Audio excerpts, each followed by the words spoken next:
Hey, right, welcome. So today this is all going to be about how to get started in doing cash flow forecasting. Now, this is not this is how you must do cash flow forecasting. It's not a prescriptive method, and it is not the be all and end all perfect method. This is the version 1 method so that you actually get started. Okay. Now, there's a few things you're going to need, and if you don't have them, listen to me, pause, and go get them. You need access to your business bank account, bank statements for the last 2 to 3 months. Okay. If you don't have them, go get them now. Hit pause, go get them. Right, I'm assuming you've now managed to go and get your business bank statements for the last 2 to 3 months. You're going to need those in a moment. Let's park them and place them to one side. First of all, here are the areas. We have got realistically 3 key steps that you're going to follow. Step 1.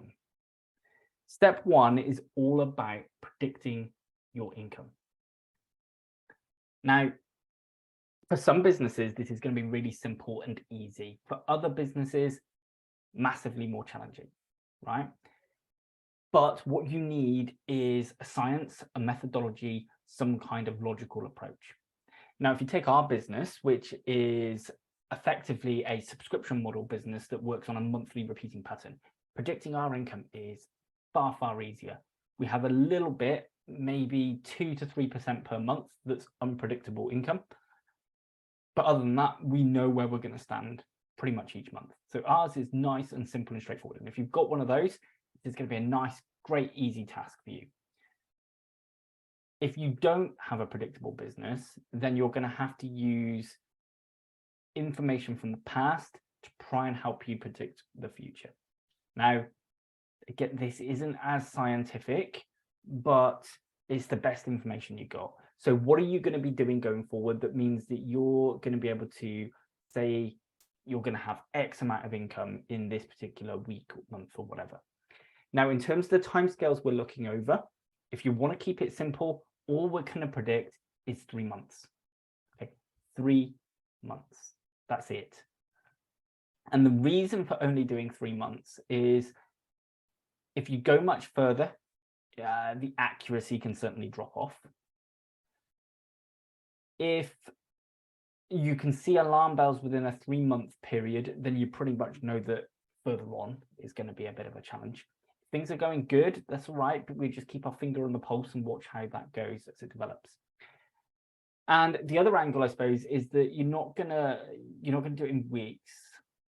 In my view, weeks in businesses today, it's just too lumpy. You're going to have an up and a down and an up and a down. You want it over the course of a month, because most things that we do, most things we operate on, work on monthly cycles. If weekly in your business is a far more normal pattern, then do a 13-week one, right? But 13 weeks and looking through it and getting all the time in right, it does make it complex. Okay, if you do it based over a month, you're making sure that realistically start month and end month balances are good, and you should know what your maximum costs are, and hopefully you're not going to go below that balance. Okay, so predicting income. Once you've worked out what your historic looks like and how you're going to use that to predict your future, or that you know what your current recurring revenue models are, simply place them in a couple of areas. So firstly, normal business. Then you want business that you're going to lose. So if you're a repeating model business, are you going to retain everybody? Probably not. Who are you going to lose? How much? And how much is that going to cost you? How much are you going to get from existing clients in terms of new work orders, upgrades, and so on? And then what are you going to get from any new business that you win that wasn't in the business already? Okay. All of that should give you an adjusted income for each month.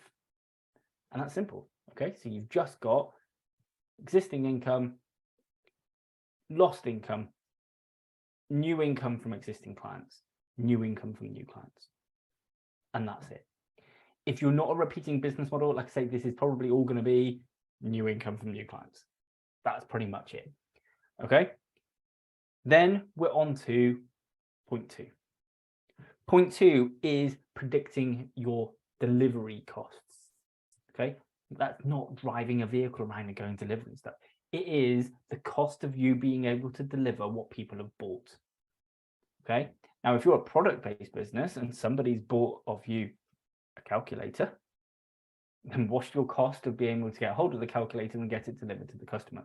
They may have paid £15 for it. Maybe you managed to buy it for £3. It costs you £3 to deliver it. It costs £6. Plus maybe the cost of somebody, you know, the person who's in the packing and shipping department, they need to be able to be paid. So there's that cost to include as well. If you are a service business like ours, our cost of delivery is the cost of the main software that the clients use. So for our case, it's Xero and Dext, they're the main ones. Then it's the cost of our staff who are delivering those services. Okay, that gives us the cost of delivery, and it gives us effectively a gross profit, but it's a gross cash flow at this stage, right? If you were literally going to operate on the most simple of methods, then it's this level of income and these level of delivery costs. That gives us this outcome. Now, when you're looking at delivery costs, it is the bare basics of what's required. Okay, I don't want you to get any fancier than that, because point 3 in a moment, we're going to look at other costs and we're going to split them into 2 areas. But for us, we can't deliver what we do without Xero and Dext and our delivery team. Okay, now we're on to point 3. And point 3 is where your bank statements come in. Okay, now what you're going to do is you're going to go through your bank statements for the last 2 to 3 months. And I want you to have 2 colored highlighters or pens. Or if you don't, you just have 1 pen. We're just going to be able to mark things in 2 different ways. One's going to get stars, one's going to get circles. Okay, but you need something that they can clearly stand out. Now, what you're going to need to do is basically go through each item that goes out of the bank. If it's gone to you, okay, that's separate because that's for you. But if it's going out to pay for something, whether that's paying for, maybe it's paying for rent, maybe it's paying for some software, maybe it's paying for accountancy services, maybe it's paying for some legal services or HR, maybe it's paying for your mobile phone, whatever, you're going to label one of 2 things. Either this cost is essential and necessary for the business, or this cost is an optional, nice to have luxury. Okay, that's the only 2 options: essential, optional. And now what we're going to aim to do is list these in 2 separate sections: your essential costs, your optional costs. Why? I'm sure you're asking, why would you even do this? And this is the reason. Too many business owners disassociate the business money with their own money.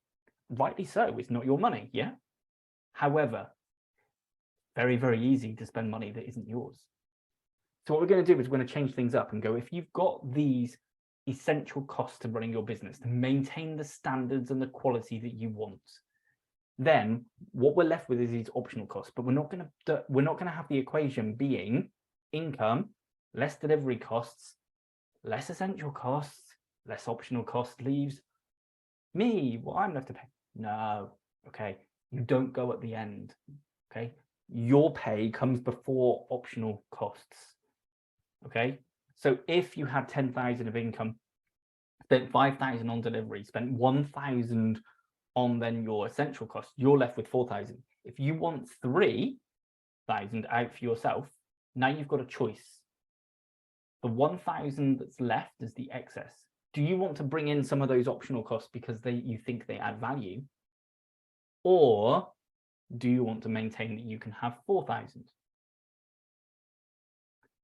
Also goes the other way. If you ended up with 3,000 as your, with 3,000 as your answer, but you haven't put any optional costs in, now it becomes the case to go, oh, if I'd like to put one of the optional costs in, and let's say it costs £500 per month, what you mean I've got to let go and reduce £500 of my income?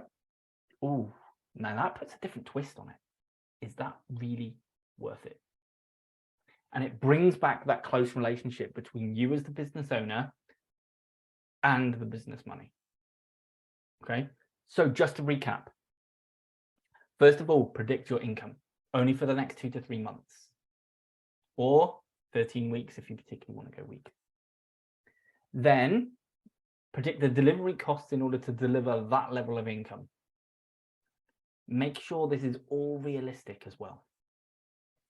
Then thirdly, you're going to review your historic costs from your bank statement, and you're going to split them between necessary or essential and optional. The necessary will get listed first, then what you'd like to have, then your optional costs. But you need a total after each section, yeah?